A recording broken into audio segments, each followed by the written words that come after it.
Matt Osborne, SouthernPigskin.com. We're here in Charleston, South Carolina at the Citadel. Spring practice started up. Third practice today.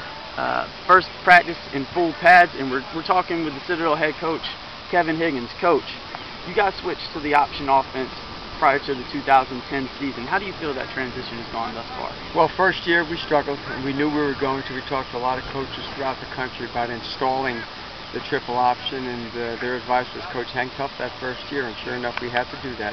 Year number 2 was much better. We ended up 3rd in the country in rushing offense, and now here we are on year 3. We have a majority of our players back on offense, and we're excited about the development that we're going to see here this spring.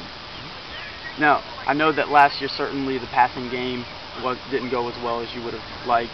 I know you're placing more of an emphasis on it this year. What all goes into becoming a better team through the air?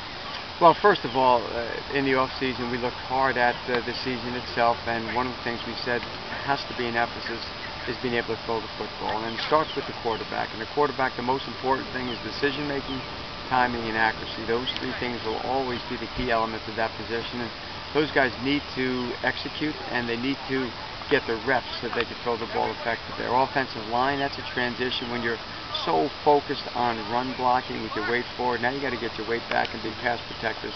But the bottom line is we've got to come up with some more big plays in the passing game, and that is where a lot of our effort will be this spring.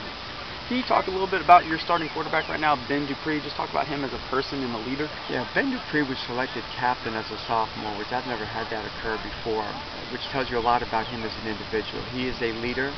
He's respected by all of his teammates. He's a competitor. He's a gym rat. Was an outstanding basketball player in high school. He has all those intangibles that you're looking for in a guy from a leadership standpoint. He runs the ball extremely well. Had some real big plays for us last year. And I think, again, with him, too, the emphasis is his ability to throw the football this spring. Would you say there's one overarching theme for spring practice this year?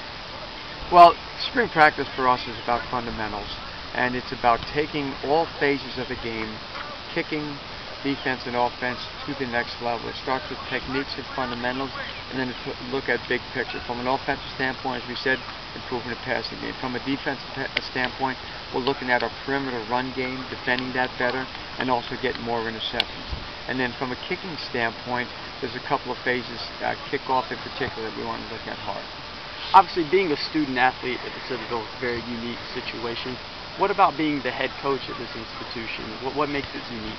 Well, first of all, we have the extra element called the military that's so different than everybody else in the country, and you have to keep that in mind. And for example, practices, you have to be careful about the amount of time you spend on practice, because typically the days of a cadet is much longer than a guy at another school. So their bodies are going to get worn out, in particular during the season itself. So we've got to look at their schedules and make sure that we're doing things accordingly to what they can do from a campus standpoint as well.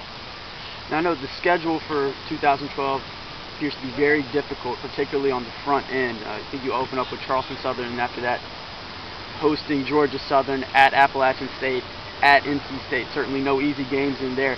How do you prepare your guys for what's sure to be a very physical September? Well, first of all, we always go one game at a time. The one game that we're thinking about hard is Charleston Southern. The first time that we're playing them in several years. It is a night game, and of course we get right into our league game. And we'll continue to do that one game at a time.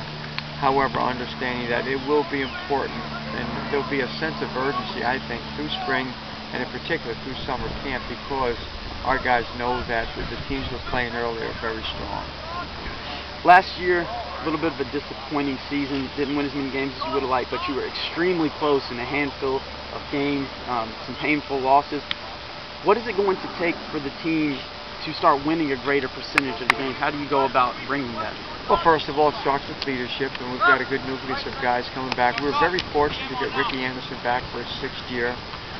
Terrell Dallas, our starting fullback, is coming back for his 5th year. Ricky's 6th year, Terrell 5th year. So that's critical. The leaders need to continue to emerge. And then really it comes down to getting experience on the field. 3rd year running the triple option, really the 3rd year in our defensive scheme as well. We want to make sure that every day, guys are getting better and better. Now, for college football fans, particularly fans here in the area who've never taking the time to come out and watch a Citadel game. If they come out to the stadium this fall, what are they going to see? Well, first of all, this is one of the best venues in all of college football to watch a game. The home crowd is passionate about the football team. We've got as nice a stadium as anywhere in the country. There are very few places where you can watch the cadets march from campus all the way to the stadium, form a C, and have the players run through that. We have the Massar Murphy statue outside of the stadium where our guys touch, which is a tribute to two guys that gave their lives in Vietnam for our country. Our guys have a tremendous understanding of that as well. So the passion that goes along with this game because of the alums and because of the school itself, I think makes it special. Thanks so much.